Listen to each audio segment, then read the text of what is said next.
সবাই সবাই চুপচাপ ছিলাম। এবারে মরণ কামড় দিয়েই তারপর মরবো, মরে তো যাবো।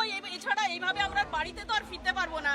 অনেক কষ্ট করে 29 বছর বয়সে এসে আমি চাকরি পেয়েছি। 29 বছর বয়সে এসে 2012 সালে সেই আরএলএসটির পরে এই 19 সালে আবার নিয়োগ হলো। 7টা বছর পর সে সময়ও দুর্নীতি হয়েছিল, এবারও হয়েছে। এত বছর পরে 29 বছর জীবনের শেষ সময় এসে আর আমরা কি দাঁড়াতে পারি? সারা বছর কি সারা জীবন কি মানুষ পড়াশোনা করতে পারে? এখন বলছে রি এক্সামের কথা। আপনারাই বলুন তো, পারবেন তো মাধ্যমিক পরীক্ষা দিতে? পারবে তো? ওরা যারা কথা বলছে তারা মাধ্যমিক পরীক্ষা।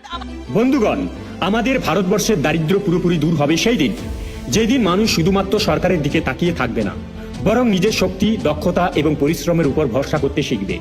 সরকার সুযোগ দিতে পারে, রাস্তা তৈরি করতে পারে, শিক্ষা ও বিভিন্ন সুবিধা দিতে পারে, কিন্তু একজন মানুষ ভাগ্য শেষ পর্যন্ত তার নিজের চিন্তা, সিদ্ধান্ত এবং কর্মের উপরই নির্ভর করে।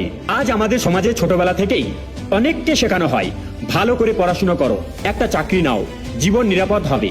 চাকরি অবশ্যই সম্মানজনক পেশা, কিন্তু যদি দেশের অধিকাংশ মানুষ শুধু চাকরির পেছনেই দৌড়ায়, তাহলে চাকরি দেবে কে? চাকরি সৃষ্টি করবে কে? একটি চাকরি একজন মানুষের জীবিকা দেয়, কিন্তু একটি সফল ব্যবসা অনেক মানুষের জীবিকার ব্যবস্থা করতে পারে। পৃথিবীর বড় বড় অর্থনীতির দিকে তাকিয়ে দেখুন। উন্নত দেশগুলোর শক্তির মূল ভিত্তি শুধু চাকরিজীবী নয়, বড় উদ্যোক্তা, ব্যবসায়ী, উদ্ভাবক এবং শিল্প প্রতিষ্ঠান। তারা নতুন নতুন ব্যবসা তৈরি করেছে, কারখানা গড়েছে, প্রযুক্তি উদ্ভাবন করেছে এবং লক্ষ লক্ষ মানুষের কর্মসংস্থান সৃষ্টি করেছে। ফলে দেশের সম্পদ বেড়েছে, মানুষের আয় বেড়েছে এবং দারিদ্র্য কমেছে। আমাদের দেশের যুব সমাজ যদি শুধু চাকরির পরীক্ষার পিছনের বছর উপর বছর সময় ব্যয় না করে তার একটি অংশ ব্যবসা, দক্ষতা উন্নয়ন, প্রযুক্তি, কৃষি উৎপাদন এবং নতুন উদ্যোগের দিকে দেয়, তাহলে দেশের অর্থনীতি আরো শক্তিশালী হবে। ছোট ব্যবসাও একদিন বড় প্রতিষ্ঠানে পরিণত হতে পারে। আজকের অনেক বড় কোম্পানি একসময় খুব ছোট উদ্যোগ হিসাবে শুরু হয়েছিল। তবে এর অর্থ এই নয় যে চাকরি খারাপ। চাকরি এবং ব্যবসা দুটোই দেশের জন্য প্রয়োজন, কিন্তু যদি আমরা শুধু চাকরি খোঁজার মানসিকতা নিয়ে চলি আর কর্মসংস্থান সৃষ্টির চিন্তা না করি, তাহলে উন্নয়নের গতি সীমিত হয়ে যাবে। আমাদের এমন একটি মানসিকতা গড়ে তুলতে হবে যেখানে মানুষ শুধু চাকরি প্রার্থী নয়, চাকরি সৃষ্টিকারী হওয়ার স্বপ্ন দেখবে। তাই আসুন আমরা নিজেদের উপর বিশ্বাস রাখি, নতুন কিছু শেখার চেষ্টা করি, দক্ষতা বাড়াই, ঝুঁকি নিতে শিখি এবং সৎ পথে উদ্যোগী হওয়ার সাহস অর্জন করি। যে জাতি নিজের শক্তির উপর ভরসা করে, পরিশ্রমকে সম্মান করে এবং নতুন সুযোগ সৃষ্টি করে, সেই জাতিকেই একদিন সমৃদ্ধ ও উন্নতির শিখরে পৌঁছাতে কেউ আটকাতে পারে না।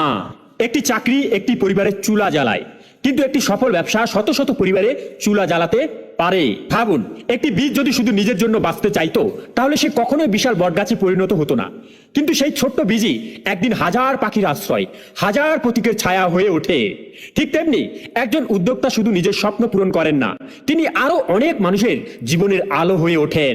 যেদিন ভারতের যুব সমাজ শুধু চাকরি খোঁজার স্বপ্ন নয়, কর্মসংস্থান তৈরির স্বপ্ন দেখবে, যেদিন মানুষ সরকারের দিকে আঙুল তোলার আগে নিজের সামর্থ্যের দিকে তাকাবে, সেই দিনই দারিদ্র্যের অন্ধকার ভেঙে সমৃদ্ধির সূর্য উঠবে।